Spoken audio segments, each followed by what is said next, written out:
Return to Seoul is a drama film directed and written by David Chu, his second film. This one is about Freddie. She's a 25-year-old Korean woman who was born in Korea but adopted by a French couple. So she is back in Korea and she doesn't speak the language very well. However, she befriends a hotel clerk who will help her find her birth parents before her vacation. This film I consider to be the anti-Joyride. If you're unfamiliar, Joyride is a 2023 raunchy R-rated comedy with a very similar plot about a woman who was adopted by white parents and is going back to China with 3 of her friends, and they get on all sorts of shenanigans. It's a very, I haven't seen it myself, but I heard it's like a really over-the-top, fun, gross out, raunchy R-rated comedy with a similar plot. This is like the anti of that. This is a drama film with icky emotional conflict instead of, comedy set pieces.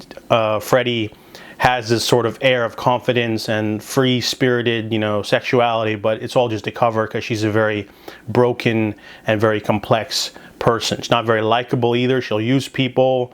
She just wants to get some closure, but it's not going to be easy, and this movie doesn't give you any easy answers.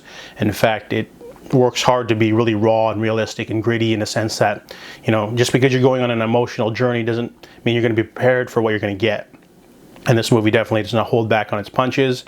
There's also a couple time skips, so we get to see Freddie sort of develop as a person throughout different periods of her life as she's still doing this, and sometimes the awkwardness and the emotional conflict is really great too. I mean, the way she's a little abrasive with people. They're supposed to be her friends, but in reality she just met them.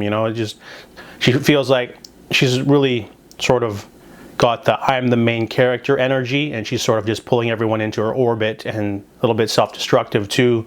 So I really like the nuanced performance from the main actress. She's really great, really good character study. The movie doesn't offer any easy answers or resolutions. In fact, it's a very draining emotional experience, but it's a really solid acting and character study all around. A really cool emotional journey, definitely unique film, even though the second half kind of lags a little bit. Overall, I really enjoyed Return to Seoul, and I give it a 7.5 out of 10.